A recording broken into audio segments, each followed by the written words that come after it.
안녕하십니까, 박정입니다. 어제는 하나 올렸네요. 오늘도 올리려고요. 밀렸으니까.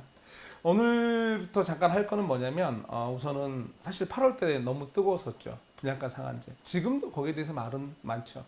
저도 거기에 대해서 고민을 좀 많이 했었어요. 그래서 자료도 만들었고. 근데 제 고민은 이제 단순하게 뭐 이게 이쪽이 맞네, 저쪽이 맞네, 이런 거 말고 철저히 제 입장에서 어떤 이제 저도 이제 사실 뭐 컨설팅 이전에 투자자 입장에서 제 걸 고를 때 있잖아요. 먹고 살아야 되니까. 제일 큰 수익은 제 투자에서 내는 거지 뭐 다른 게 아니니까. 그랬을 때 이제 그걸 어떻게 적용하느냐. 정말로 내가 왼쪽 의견을 듣는 게 맞는 거냐. 어느 지역에서는. 또는 오른쪽 의견도 고려해봐야 되느냐. 그래서 양쪽 의견을 고려해서 좀 제 고민을 자료를 만들어서 좀 얘기해 볼까 해요. 여러분한테도. 그래서 지금 이제 뭐 먼저 들어가 보면 제목은 이런 식으로 정했어요. 누구를 죽이나. 왜냐면 뭐 피해자가 다를 것 같으니까 어떤 고민을 하냐에 따라서는 어떤 의견에 따라서 그래서 이거를 좀 고민을 해볼 거고요. 그다음에 이제 저는 이제 아까 말씀드린 대로 이런 식 고민을 안 해요. 뭐 어느 쪽이 다 맞다 이런 건 고민 없고 그냥 다양한 관점에서 고민을 해보는 거죠. 예. 우리가 그렇잖아요. 어떤 얘기도 그 시점 또는 그 지역 부동산이니까 맞아 들어가야 되는 거죠. 또는 장기적 투자인지 단기적인지 뭐 이런 것도 있을 거고 또 테마별 다를 수가 있거든요. 거기에 대해서 무작정 한쪽 제가 어제도 얘기 마지막에 그거였죠. 극으로 가지 마라. 극으로 한쪽으로 좋은 거 하나도 없거든요. 우리가 아무리 디지털 사회가 됐다 해도 모든 우리 생활 방식이나 모든 어떤 경제 효과는 아날로그로 이게 파동을 치면서 가는데 무작정 뭐 직선이 아닌데 그 얘기를 하는 건 아니잖아요. 그래서 여기도 똑같이 그런 고민을 해요. 그래서 제가 자료를 만들어서 사실은 이게 5부 정도를 꾸몄어요. 그래서 한 세 가지는 2.5가지 세 가지는 어떤 이제 쉽게 말하면 왼쪽 의견, 한 두 가지는 오른쪽 의견에서의 고민이에요. 제 나름대로. 그래서 첫째는 이제 그 분양가 상한제를 기준으로 꼭 분양가 상한제가 아니라 그걸 기준으로 어떤 고민을 하는 거거든요. 공급면에서 누구를 위한 공급 축소 걱정인가가 이제 첫 시작이고요. 두 번째가 이제 인구적 측면에서 인구 트렌드 변화를 말하는 거죠. 거기에 대해서 이제 가구 변화, 주택이 부족할 수도 있다. 그러나 제가 써놨죠. 뭔 얘기가 있겠죠. 3부는 이제 소득적 측면, 소득 트렌드 변화에서 양극화 그리고 부동자금의 역할 변화라는 얘기를 할 거고 4부 토지도 중요하니까 토지가 필요해. 어디 뭐가 어떻게 필요한지 모르겠는데 그 얘기를 할 거고 5부 금융 제일 중요하죠. 더 이상 부동산이 아니다. 부동산 투자가 아니다. 이 소리는 아니고요. 무언가 금융과 연결해서 제가 고민할 문제가 있겠죠. 장기적으로. 그래서 이거를 각각 따로따로 한 번에 얘기하면 뭐 저부터가 얘기 꼬이고 힘들어요. 그래서 파트를 나눠봤어요. 거기에 대해서 자료를 만들어 놨었는데 그래서 일부 중간에 나오는 기사라든가 일부 자료는 한 달 전 거일 확률이 높아요. 한 달 반 전? 뭐 이럴 수도 있어요. 이해하시고 만들어 놓고 안 했었으니까. 근데 한번 같이 고민했으면 좋아서 제가 이제 하는 거니까 한번 같이 고민해 보시게요. 자, 보시면 이제 하나씩 고민해 봅시다. 진짜 하나씩 고민해 봐야 돼요. 자, 오늘은 누구를 위한 공급 축소 걱정인가? 자, 우선은 이제 이건 과거 데이터 얘기죠. 예. 여기에 대해서는 제가 저 시점이 어떻게 됐다고는 제 거 유튜브 동영상 보면 있어요. 제가 분양가 상한제 정부에서 얘기 나오는 8월 달 전에 이미 해놓은 게 저 얘기를 좀 과거는 이랬다 해놓은 게 있어요. 그래서 그 당시에 이제 가장 큰 얘기는 유동성 부분, 즉 자금의 유동성, 즉 사회, 경제, 돈이 참 넘쳐나는 상황에 대해서 얘기를 한 게 있어요. 근데 현 시대와 그건 같은데 좀 더 들어가면 다른 면도 있거든요. 그래서 그거는 소득 부분에서 얘기를 따로 할 거예요. 하여간에 이런 주제들이 지속적이지 않고 보시면 77년, 83년, 89년, 2007년 계속 반복으로 틱틱 나오는 이유는 뭐냐면 규제가 지속적으로 못 갔다는 얘기죠. 그러니까 똑같은 이름 바꿔서 약간 달라서 계속 나오는 건 중간에 멈췄다는 소리죠. 뭔가 정부가 그럴 때마다 요동을 쳤죠. 이게 파동을 쳤어요.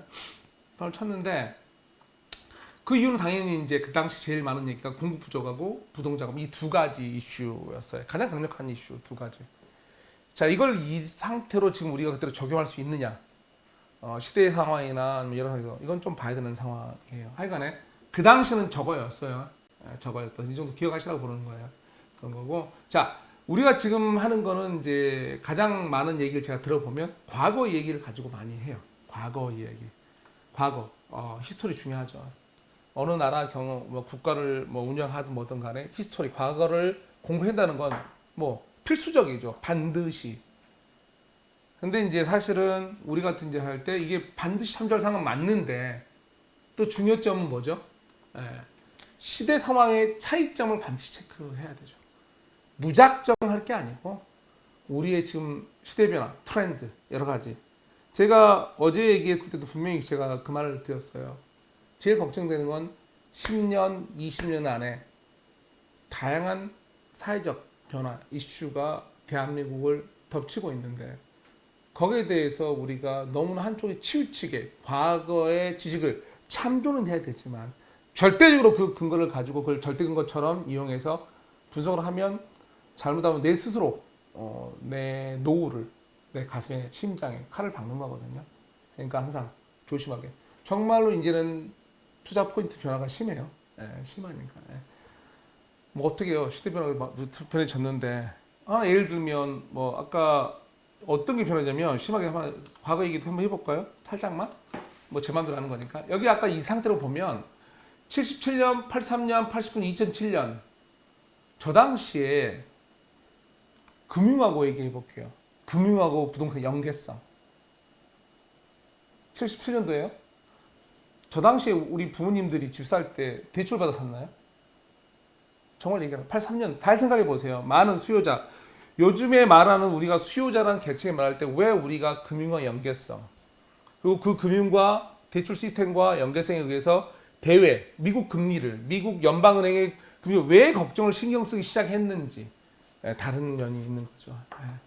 단순히 이거 하나만 있는 건 아니에요. 여러 가지가 시대적 변화가 있어요. 그거를 무작정 그래서 이제 과거를 무작정 적용할 수 없다 이 말씀을 드리는 거예요. 그래서 좀 다르게 적용을 해야 되고 그건 차분차분히 풀고요. 하여간에 시대 상황과 차이점을 반드시 체크해서 적용을 해야 돼요. 그래야지 고민이 될 거 아니에요. 저도 이제 공부하는데 그래서 예전에 이제 규제 강화, 규제 완화 이 부분은 공급 축소 이제 이 얘기였는데 부작용인데 이거를 무조건 적용이 아니라 요즘 시대에 맞게 적용하는 거고 제가 요즘 고민하는 건 이거예요. 사람들 말을 듣다 보면 공급 축소를 걱정을 해요. 걱정을 하는데 좀 이상하게 들려요. 뭐 어떻게 들리면 어떤 사람은 매매가 이게 무슨 말 재테크 수익이라는 무슨 말이냐면 새집 신축 그래서 이제 앞으로 공급이 축소될 거니까 그래서 신축 그 뭐죠 새 아파트를 많이 구매를 하시죠 수요자 들고 어느 정도 근거 있는 얘기고 뭐 이해하겠어요 사실은 근데 약간 좀 다른 느낌도 있어요 다른 느낌도 왜냐하면 예전의 공급 축소는 정말로 실수요형이었어요 새 아파트를 산다는 개념보다도 정말로 소득은 엄청 증가했는데 소득권 얘기를 할 거예요. 단순히 사회에 유동자금이 많은 게 아니고 정말로 우리 아버님 세대, 우리 삼촌 세대가 개개인의 소득이 엄청 증대했었거든요. 그러면서 그 소득 대비 어떤 이제 추출이죠. 그래서 실수요형 집이었거든요. 근데 지금은 제 느낌에는 어떤 식으로 들리냐면 저런 식으로 들려요. 매매에서 재테크 집이 부족하다는 소린가? 아니면 정말로 실거주자, 임대를 걱정하는 것인가? 어느 지역에서, 어느 포인트에, 누구를 어떤 가격대에서 임대를 걱정하는 건지 약간 다른 의미예요. 아니면 어떤 분은 이거 둘 다 똑같은 얘기 아니냐 하는데 제가 보기엔 약간 달라요. 저는 다른 이슈예요. 그래서 이제 저는 이걸 좀 다르게 분리해서 고민을 해보는 거예요. 정말로 공급 축소 걱정하는데 누구를 위한 공급 걱정인지 살 집이 매수할 집이 없다는 건지 거주할 집이 없다는 건지 어느 지역에서 어떤 소득대에 이제 이런 걱정이고 우선은 이제 이건 기사는 문제냐면 제가 이거 오래전 준비해놓은 좀 늦어요. 7월 31일이니까 뭐 한 두 달 전이에요. 서울 전세가율 53.6%. 뭐 지역별로 차이는 분명히 있습니다. 지역별로 차이 있는데 상당히 많이 낮아졌죠. 네, 많이 낮아졌어요. 그래서 이 포인트로 이제 얘기를 시작해봐요. 제가. 그래서 서울 전세가율은 많이 낮아진 편이다. 근데 무조건 전세가 쩔었다는 의미는 아니에요. 그만큼 매매가가 상승했다는 의미일 수도 있고 지역별로 약간 달라요. 네, 다릅니다. 그래서 이제 단순하게 이거는 매매 가격과 갭이 벌어져 이 정도만 인식하시는 게 좋을 것 같아요. 이 정도만 인식하는 것 같고요. 좀 넘어가 볼게요. 이건 뭐냐면 제가 이제 오늘 하는 가장 큰 고민의 정말 이 분양가 상한제나 요즘 상황에서 가장 크게 고민하는 거 이게 됐을 때 그 포인트를 이제 국토에서 발표한 자료를 가지고 얘기해 볼까 해요.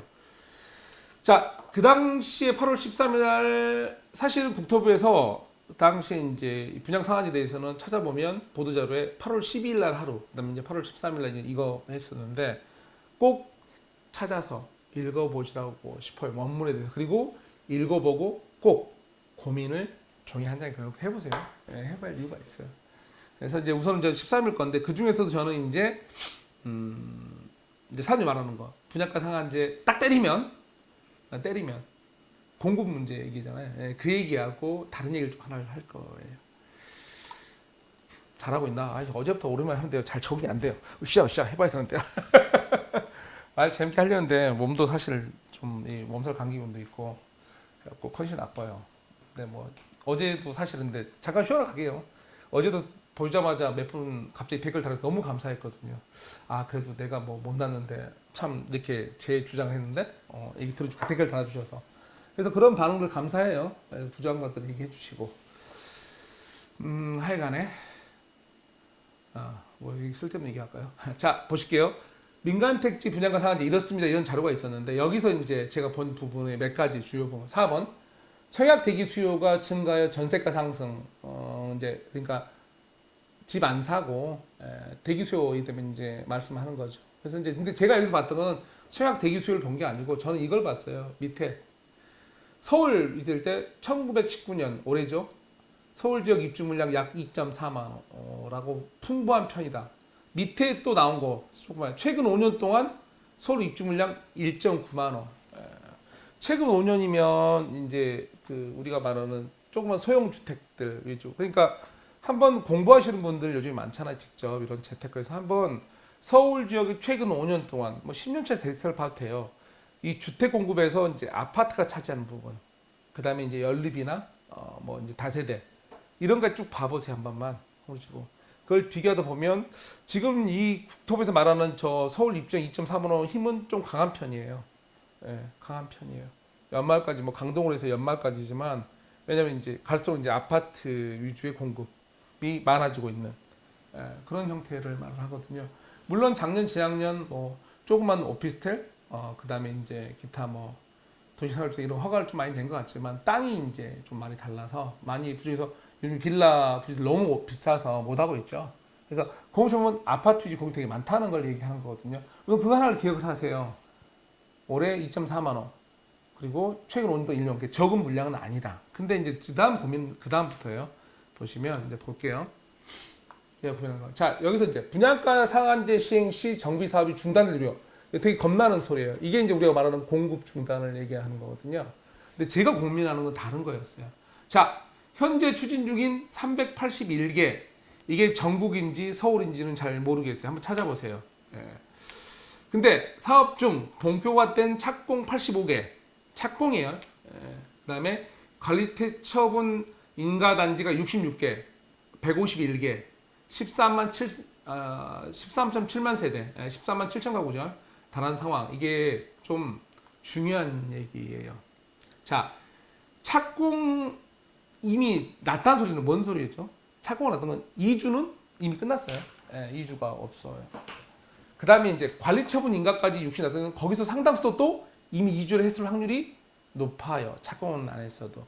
쉬운 지역으로 얘기하면 송파, 서울에 있는 송파 잠실 지역을 보면 그 잠실 롯데월드 근거리에서 미성 아파트가 있고 진주 아파트가 있어요. 이미 2주 끝났어요. 인접에 있는 올림픽공원을 근거로 해서 인접해 있는 둔촌주공이라고 있는데 거기도 이미 예전에 있는데 뭐 성면 처리 때문에 늦었는데 하여간에 2주 끝나 있어요. 분양가 상한제를 시행을 하던 안 하던 이미 2주가 끝났다는 소리는 뭐냐면 사업을 안 갈 수 있다? 아니에요. 무조건 간다. 즉 제가 오늘 이 데이터는 뭘 말하는 거냐면 저 중에 상당수는 분양가 상한제를 시행하던 아니면 정부가 더 강력한 걸 때려서 사업의 수익성을 나쁘게 하고 여러 가지 경고를 줬다 하더라도 어쩔 수 없이 이미 가야 될 단지가 상당수 많다. 이 얘기를 드리는 거예요. 제 말 잘 이해하셨는지 모르겠네요. 이미 제가 저 데이터를 봤을 때 가장 큰 고민은 뭐냐면 분양가 상한제를 시행하던 안 하던 그 아까 말도 여기서는 기사 내용은 보고 내용은 걱정이죠. 공급 축소. 근데 이미 상당수의 가구와 공급을 해야 되는구나. 이거죠. 뭐 그러니까 제가 송파 얘기를 들었는데 자기 지역을 한번 다 찾아보세요. 우리가 각 구청 홈페이지를 들어가 보시면 도심재생 관련해서 어떤 이제 파트가 다 나옵니다. 궁금하시면 구청 놀러 가세요. 자기 지역에서. 아니면 옆에 구까지 인접구 놀러 가시면 답 다 해드립니다. 그래서 도심재생 중에서 어디 재건축, 어디 재개발은 단계가 어디고 이미 이주가 어디가 됐는지 도심에서 가장 중요한 거, 특히나 노후된 대도심이 제일 중요한 거에 가격 이동이 가장 큰 흐름의 중요한 포인트는 이주. 이주예요. 강제 흐름이거든요. 왜? 빈 땅 없어요. 뒤에 프로면서 얘기할게요. 하여간에 저기서 제일 걱정이 저거 포인트였어요. 그래서 이게 무슨 말을 또 다른 걸 하냐면 3년, 5년 내에 이제 사업이 진행하잖아요. 그러면 입주 물량이 지속적으로 나올 거예요. 계속. 이게요. 지도를 갖고 좀 하나 펴볼까요, 제가? 아까 그 송파 얘기를 했는데요. 지도를 한번 보면 안 편해서 죄송해요. 근데 보시기에요.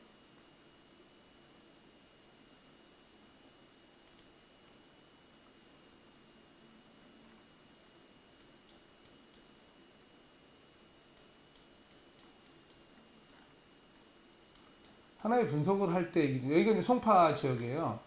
여기 잠실 보이시죠? 지금 이 미성과 그 다음에 여기 진주가 이주가 끝나 있는 상태예요.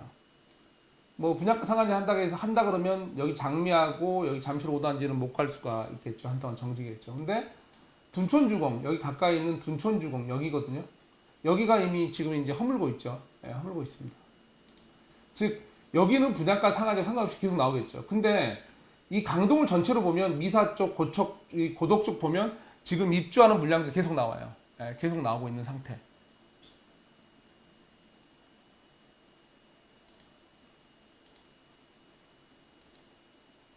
그래서 제가 이제 들은 말씀은 뭐냐면 상당해요. 저 지역만 갖고. 근데 제가 정말 저 지역만 갖고 그렇지도 않더라고요. 많은 지역 분석해 보면 저런 비슷한 게 꽤 있어요. 네, 앞으로 2주는 없고 몇 년에 걸쳐서 공급은 나올 것 같아요. 근데 2주가 없다는 소리가 뭐냐면 여러분 지역 한 번만 고민 한번 해보세요. 우리 지역에 2주 재건축 2주를 받아서 2주를 나와서 그런 사람이 없었으면 과연 우리가 생각했던 그 임대 가격. 그러니까 과거에 우리가 뭐 개포주역에 갔을 때 옆에 뭐 대치동 이런 동들 임대 가격 올라가듯이 주변에 또 소유들이 이주비 받아서 가는 아파트 임대가 올라가듯이 한번 생각해 보시면 돼요. 도심에서 이주가 정지가 되면 되게 무서운 일이 벌어져요. 이주가 일어났기 때문에 대규모 이주가 일어났기 때문에 사실은 또 무서운 일이 있었고 과거에. 그래서 저는 지금 이주를 걱정하는 쉬운 말로 제가 분양가 상한제에서 가장 크게 걱정하는 거 뭐다? 저는 이주 문제가 1번. 네, 사업 정되면. 왜? 이미 지정돼서 이번에 그 자료를 보시면 소급 적용하는 말 많았죠. 왜? 이미 관리 처분까지 한 것을 해야 되냐? 그 말이 있었던 건 어떻게 보면 이제 국토부의 한 수죠. 뭐 법적 검토 끝났다니까 뭐 제가 그건 따질 건 아니고. 그래서 이제 저는 이주를 걱정해요. 그래서 이거는 뭐냐면 임대가격 변화가 생길 수밖에 없었죠. 아까 전세가가 되게 낮죠, 서울에. 이제 아파트 낮아지면 아래 그 영향받아서 이제 그 빌라라든가 이렇게 계속 충격을 받겠죠, 같이. 특히 이주가 없으면 그 노후주택의 특성이 뭐죠? 노후주택 특성. 임차인이 살죠. 임차인이 살아요, 노후주택 특성이. 많은 지역에서 보면. 옛날에 개포지역 서울 13평, 11평 아파트 주인이 사냐고 그 비싼 아파트. 아니죠. 소유가는 비싼데 임대가 쌌죠. 임차인이 살았죠. 그 이주가 없어진다 이 얘기를 하면 되게 고민 많이 하셔야 돼요. 그러니까 얼마 전에 이제 다세대 이런 거 많이 소유하신 손님 상담 오면 저는 이제 내년 가을부터 임대가를 좀 데이터를 조사 많이 하겠습니다 그랬어요. 그래서 좀만 지나고 오면 좀 여유 좀 둬야죠. 우리가 걱정하는 역전세 고민을 해볼 수도 있는 내년 가을 내후년 무조건 공급 축소가 몇 년 뒤 일이라면 그건 나중이고 당장에 내가 죽으면 안 되잖아요. 지금 요즘에 다세대니 뭐니 해갖고 이제 사람들 많은 사람 중에 역전세 얘기 많이 나오잖아요. 강서 쪽으로 해서. 근데 그게 이제 역전세가 또 공급을 줄여서 몇 년 뒤에는 정말로 반대로 이제 전세가 높아질 수도 있겠죠. 근데 그 사이 내가 죽으면 다주택자에서 대출도 안 돼요. 그러니까 그런 고민을 해봐야 할 시점이 약간 온 거 아닌가 싶은 거예요. 제가 사실 보기에. 너무 행설수하나? 그래서 이제 하여간에 이건 자세히 나중에 사실 오프라인 강의 때 해드릴 내용이라서 하여간에 이거 봅시다. 그래서 이제 저는 분양가 상한제 정비 사업이 중단되고 그러면 정비가 중단되면 그 주요 위치들 그래서 여러분이 살고 있는 거나 아니면 여러분이 가려고 하거나 여러분이 매수하려고 하거나 여러분이 방어해야 할 지역에 물건이 있다면 그런 정비 사업 주요 위치 가서 주변 상황을 체크해야 되죠. 체크해서 봐야 되고 이건 무슨 얘기냐면 빈공원 대도심 말하는 거예요. 무슨 말이냐면 아까 제가 말했잖아요. 이주가 왜 중요했냐면 과거 이주가 많은 문제를 만들었던 거예요. 왜? 대도심에는 원래가 역사가 신도시가 아니잖아요. 역사가 유구한 서울 역사 몇 년이 엄청 크잖아요. 그래서 도시가 보면 빈 땅, 도시 안에 인프라 안에서의 어떤 이주가 일어났을 때 이 사람들이 가야 할 집의 숫자가 충분하다 아니다? 없지요. 더군다나 가격대가 맞지가 않은 경우 더 허다했죠. 여기서부터 정부가 많은 금융 지원 상품, 뭐 디딤돌 대출부터 이런 걸 해줬죠. 그래서 같이 인플레이션을 받아간 건데 지금 제가 걱정하는 건 다시 한번 말하지만 분양가 상한제를 실시하든 안 하든 실시한다 하더라도 이미 사업을 가야 할 사업지가 상당수가 존재하고 근데 이주는 왜? 분양가 상한제 때려버리면 이주는 안 나올 거니까 사업 정지해야 되니까 안 나올 거다. 그러면 이제 부후유증이 2, 3년에 생길 수 있다. 아주 강하게. 도심에서 이주가 없으면 파도가 잘 안 생겨요. 하여간에. 그래서 이제 이주 난민이 없다면 저는 그 고민을 하는 거고 임대가 시장 변화가 분명히 생길 수밖에 없고 지역별 차별 되게 심하겠지만 그래서 이제 이게 이제 이주는 이미 끝났고 이주 세대수 축소는 숙소되면서 또 다른 문제는 뭐냐면 사업은 가잖아요. 아까 보듯이 사업은 이미 가는 단지들이 많아서 공급은 계속 될 거예요. 2, 3년 동안. 2, 3년, 3, 4년 동안 5년 내에 가서 되려나? 꽤 돼요. 사업이 곧바로 입주하는 게 아니라 한 3, 4년 동안 공급은 계속 일어날 거예요. 그랬을 때 제 머리 고민이 되는 거죠.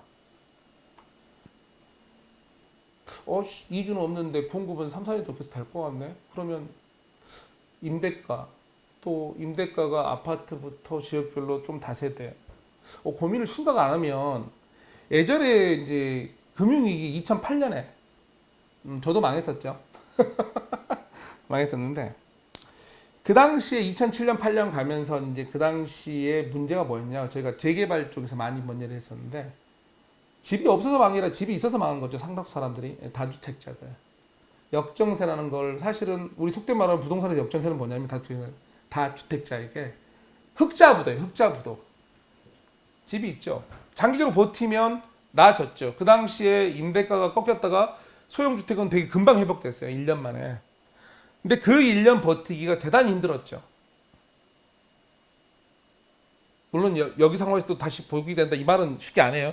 시대 상황이 분명히 다르니까. 근데 어쨌든 간에 그런 파도가 올 수도 있는 상황이 지금 생길 수 있다는 고민을 제가 하기 시작한 거예요. 그럼 고민해야죠. 고민되죠. 걱정되죠. 또 안 그렇고 제 걱정과 다르게 지속적으로 야 그래도 우리 새 아파트 좋게 아파트 오를 수 있죠. 분명히.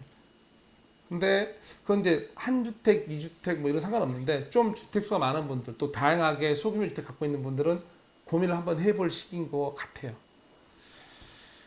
정말로 흑자부도 안 당해보신 분은 몰라요. 얼마나 원통한지.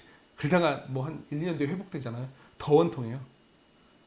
하여간에 여기서 머리 떠나지 않는 질문들이 제가 있는 거죠. 그래서 어떤 주택이 부족한 거냐. 우리가 보통 공급 축소를 하는데 정말 뭐가 공급 축소 어떤 게 부족하냐고. 재테크할지 아니면 소규모 주택, 큰 주택, 아파트 어디에 어느 시점에 이게 다 다른데 한마디로 얘기해갖고 그거를 단정 딱 내서 결론을 내면 망하기 쉽다 얘기하는 거죠. 그래서 언제 부족한가, 누굴 위해 부족한가 얘기를 여러분도 고민을 좀 해보셔야 돼요. 그래서 사실은 제 고민이 이거예요. 공급 부족과 부동산 이 얘기가 원래 항상 공통된 얘기인데 인구 팽창, 가구 구성, 개인 소득, 공급 위치, 또 타이밍 이걸 복합적으로 고민을 해봐야 된다라는 게 오늘의 이 얘기예요.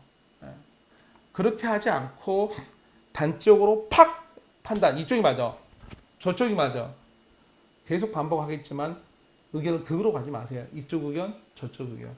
오늘은 되게 제가 부정적 얘기만 한 것 같잖아요. 꼭 그런데 아까 제가 오부였죠. 다시 한 번 말씀드리지만 한 절반 얘기, 약간 저를 넣는 이쪽에 있고 절반은 또 이쪽에 얘기해요. 그래서 그건 좀 들어보시고 이런 판단하세요. 정말로 고민을 크게 할 시기가 왔다는 것만 제가 결정 말씀드릴 수 있어요. 어디가 맞다보다 정말 고민을 심각하게 잘 하셔야 됩니다. 자, 2부 할 때 또 찾아뵐게요. 감사합니다.